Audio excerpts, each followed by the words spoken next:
What if I told you? The most legendary warrior in history was never a warrior at all. No armor, no army, no sword, just a sling, a few stones, and unshakable faith. This is not just a battle. This is the story of David and Goliath. To understand this story, we must go back, way back, to a time when Israel was fractured, a land surrounded by enemies, plagued with fear.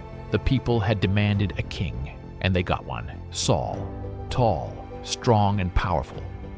But even a king's strength couldn't prepare them for what was coming. The Philistines, Israel's oldest enemy, marched into the land once again. This wasn't just a raid, it was a full invasion. Two armies met in a region called the Valley of Elah. It was here, between two ridges, that the fate of a nation would hang on a moment. But instead of war, there was silence. Because this time, the Philistines didn't just bring soldiers. They brought a monster. His name was Goliath. Towering nearly 10 feet tall, his armor alone weighed over 125 pounds. His bronze helmet shimmered in the sun. A massive javelin hung across his back, a giant sword on his hip. His presence alone was enough to paralyze a man. Every morning, he stepped into the valley and shouted, "Send me one man. If he defeats me, we will serve you. But if I defeat him, you will serve us." He didn't say it once or twice. He shouted this challenge for 40 days, mocking, taunting, daring, and not a single man moved. Even King Saul, the champion of Israel, remained in his tent. But then came a boy.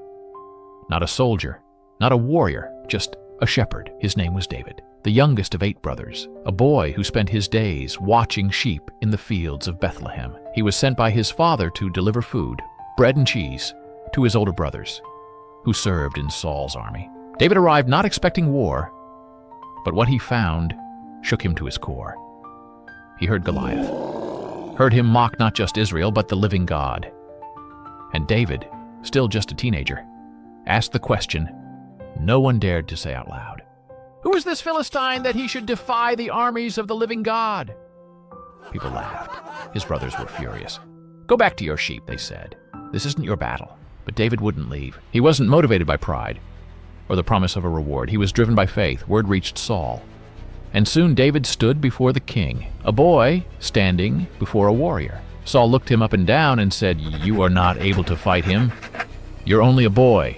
But David replied, "I've fought lions and bears to protect my sheep, and the same God who rescued me from them will deliver me from this giant." Saul hesitated, but something about David's conviction made him say yes. He tried to give David his armor, but it was too heavy, too big. David took it off.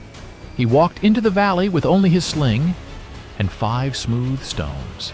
Now imagine the scene, the sky heavy with heat, the valley echoing in silence. On one side, the army of Israel.